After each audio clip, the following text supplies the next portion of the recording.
On this Palm Sunday special, Day of Discovery's Mart De Haan and Jimmy DeYoung will retrace the footsteps of Jesus during the last week before his crucifixion. Using a remarkable limestone model of Jerusalem as it was in the first century, they'll follow Jesus, event by event through the city during his final days. Behind the Easter story, on this Day of Discovery.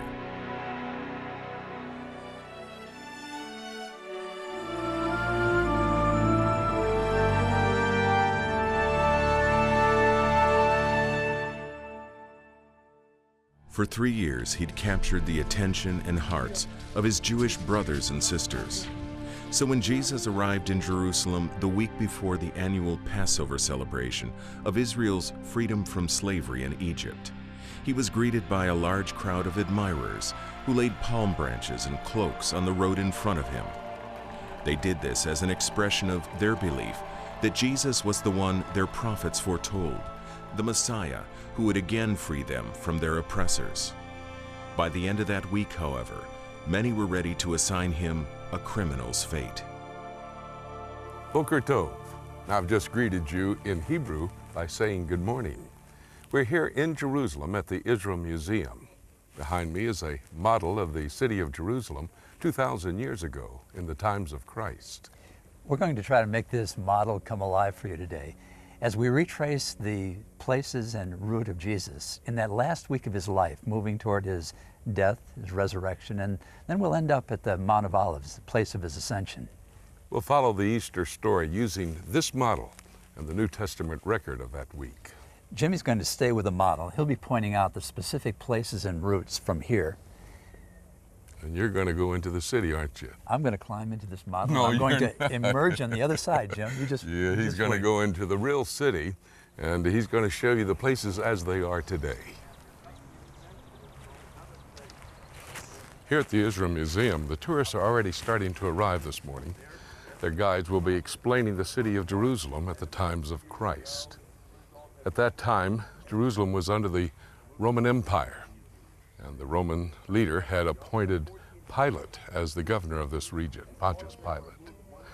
The city had walls completely encircling it, but dominant on the landscape was what we see right here in front of us, the temple.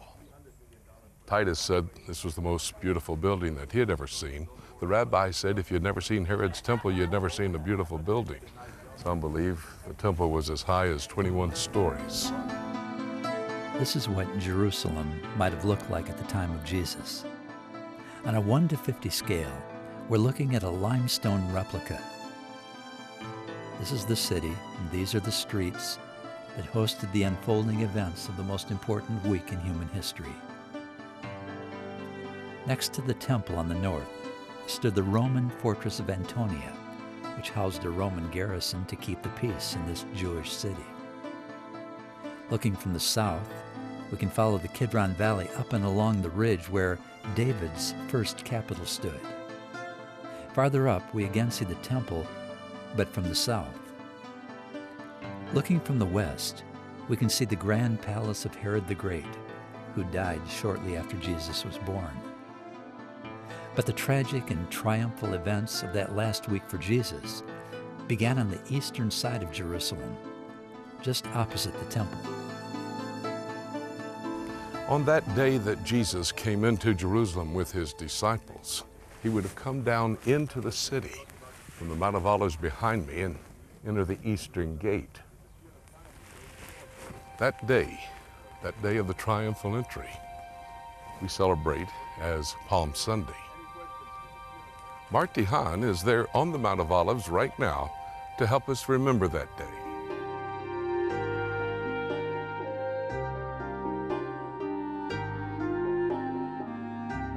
As far back as the 4th century, followers of Christ have gathered in Jerusalem to reenact the Palm Sunday event known as the Triumphal Entry. The celebration looks back to that time when, because of Jesus' teaching and miracles, many within Israel's general population were convinced that the rabbi from Nazareth was the long-awaited Messiah. They believed that he was going to free Israel from Gentile occupation. They looked to him to usher in an age of eternal peace. We can only imagine the emotion that must have filled those who were present for what seemed to be the end of Roman occupation and the beginning of Israel's national deliverance.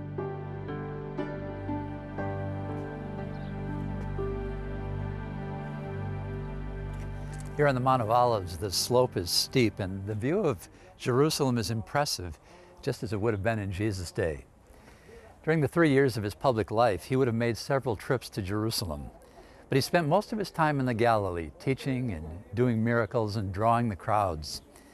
But now, on this last trip to Jerusalem, Jesus came down toward the Kidron Valley on the back of a donkey, fulfilling an ancient Jewish prophecy predicting how the Messiah would present himself to Israel. The people surrounding him were excited, calling out, throwing palm branches down into the road, declaring Hosanna, meaning the Lord of Israel saves. It was a moment filled with enthusiasm as the people of Israel, the crowds, anticipated at last the coming of their Messiah. When they drew near Jerusalem and came to Bethphage at the Mount of Olives, then Jesus sent 2 disciples, saying to them, "Go into the village opposite you, and immediately you will find a donkey tied and a colt with her. Loose them and bring them to me. And if anyone says anything to you, you shall say, 'The Lord has need of them,' and immediately he will send them." All this was done that it might be fulfilled, which was spoken by the prophet, saying, "Tell the daughter of Zion, behold, your king is coming to you, lowly and sitting on a donkey, a colt, the foal of a donkey." So the disciples went and did as Jesus commanded them. They brought the donkey and the colt, laid their clothes on them, and set him on them. And a very great multitude spread their clothes on the road. Others cut down branches from the trees and spread them on the road. Then the multitudes who went before and those who followed cried out, saying, "Hosanna to the Son of David! Blessed is he who comes in the name of the Lord! Hosanna in the highest!" Matthew chapter 21.